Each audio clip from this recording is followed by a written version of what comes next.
안녕하세요. 말씀은 달다의 박모세 전도사입니다. 오늘은 야고보서 3장 13절에서 18절 말씀으로 함께 나누도록 하겠습니다. 오늘은 지혜에 대해서 이야기를 하고 있는데요. 먼저 지혜에 대해서 어떻게 이야기하고 있냐면요. 여러분 가운데서 지혜 있고 이해력 있는 사람이 누구입니까? 지혜 있는 사람이 누구이냐고 물어봐요. 그 다음에 그러한 사람은 착한 행동을 하여 그 행실을 나타내 보이십시오. 그래도 지혜 있냐? 그러면 지혜 있는 것을 한번 나타내 봐라 라고 이야기를 하고 있는 거죠. 그 일은 지혜에서 오는 온유함으로 행하는 것이어야 할 것입니다 라고 이야기를 하고 있습니다.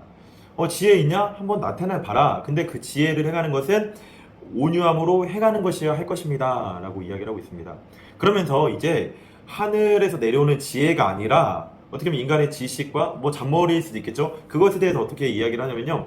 여러분의 마음속에 지독한 시기심과 경쟁심이 있으면 자랑하지 말고 진리를 거슬러 속이지 마십시오. 이러한 지혜는 위에서 온 것이 아니라 땅에 속한 것이고 육신에 속한 것이고 악마에게 속한 것입니다 라고 이야기를 하고 있습니다.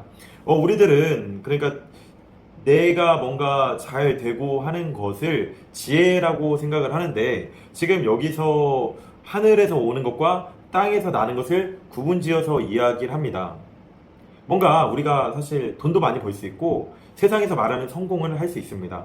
근데 그 성공을 하는 과정, 그리고 성공을 하기 위한 그 동기가 어떻게 되는지를 우리가 돌아봐야 된다라는 것이죠. 저도 예전에 어떤 일이 있었냐면요. 오늘 말씀을 생각하면서 갑자기 이 일이 생각이 나더라고요. 제가 어떤 직책을 맡고 있었습니다. 근데 저보다 약간 어떻게 보면 직책이 아래였는데 조금 더 인정받는 친구가 그 당시에 있었어요. 어릴 때 얘기니까 이해해주세요. 그때 어떤 분이 이제 제 의견과 그 친구의 의견이 있었는데 그 친구의 의견을 이제 택해 줍니다. 그래서 제가 어떤 생각을 하게 되었냐면요. 내가 저 사람보다 인정받아야겠다. 내가 저 사람보다 칭찬받고 저 사람보다 뛰어나져야겠다. 저 사람이 천천히면 나는 만만이 돼야겠다 라는 동기를 가지고 최선을 다했습니다. 물론 근데 결과도 그렇게 좋지도 않았습니다. 근데 그게 결과가 좋았다 하더라도 그 동기 자체가 하늘에서 오는 것은 아니라는 것이죠.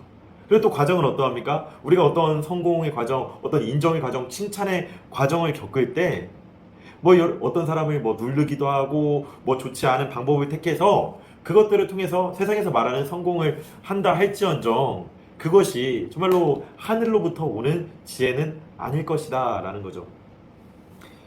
그래서 이러한 지혜는 위에서 내려온 것이 아니라 땅에 속한 것이고 육신에 속한 것이고 악마에게 속한 것이다 라고 이야기를 하고 있습니다.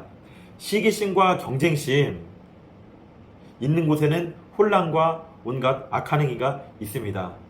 지금 여기서 정확하게 표현해주고 있는 거예요. 시기심과 경쟁심이 동기인 경우는 혼란과 온갖 악한 행위 과정 또한 좋지 않다라는 것입니다. 주님께서는 우리에게 뭐라고 말씀을 하시냐면요. 너희가 무엇을 먹든지 마시든지 무엇을 하든지 주님의 영광을 위해서 하라라고 말씀을 하셨습니다. 근데 우리가 저도 목회하고 있는 입장이지만 수많은 목회자들 저도 변질되지 않기 위해서 계속해서 노력을 할 건데 목회 성공의 이유가 내가 저 사람보다 뛰어나질 거야, 내가 저 사람보다 인정받을 거야가 아니라 주님의 영광을 위해서 살아가야 되고, 저뿐만 아니라 이 말씀을 듣는, 말씀이 달달하고 해서 듣는 여러분들 또한 주님의 영광이 우리 인생의 동기가 되어야 되는 것이지, 세상 사람들이 이야기하는 돈 많이 버는 것, 누구보다 높은 위치에 올라가서 호령하는 것, 그것이 우리의 동기가 되면 안 된다라는 것입니다. 그렇게 구하면서 나아갈 때 하늘에서 오는 지혜는 있지 않다라는 것입니다. 결국엔 그렇게 했을 때 나타나는 과정은 혼란스럽고 온갖 악한 행위가 가득하다라는 것입니다. 사랑하는 여러분들, 우리가 정말로 주님의 영광을 따라 살아야 됩니다. 근데 우리들은 자꾸만 하늘에서 오는 지혜, 하늘에서 오는 지혜를 가지고 좋은 열매를 맺기 위한 삶을 살아가는 것이 아니라 이 생의 성공과 나그네 길이라고 하는 이 말씀을 따르지 않고 내가 뭔가 좋은 자리에서 좋은 위치에서 있어야겠다라고 생각할 때가 많이 있다라는 것입니다. 그러나 위에서 오는 지혜는 우선 순결하고 다음으로 평화스럽고 친절하고 온순하고 자비와 선한 열매가 풍성하고 편견과 위선이 없습니다. 주님께서는 또 그렇게 말씀하셨잖아요. 지혜를 구해라. 그러면 꾸짖지 아니하고 후히 주신다. 왜? 우리의 연약함보다 주님의 지혜로우심이 너무나 크고 놀랐기 때문에 주님께 구하면은 다 주신다라는 것이죠. 근데 중요한 것은 뭐냐면요. 우리의 동기가 무엇이냐는 거예요.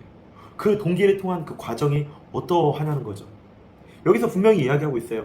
위에서 오는 지혜는 순결하고 평화스럽고 친절하고 온순하고 자비와 선한 열매가 풍성하고 편견과 위선이 없습니다. 그렇게 맺는 지혜로부터 맺는 정의의 열매는 주님께서는 우리에게 늘 그렇게 말씀하시잖아요.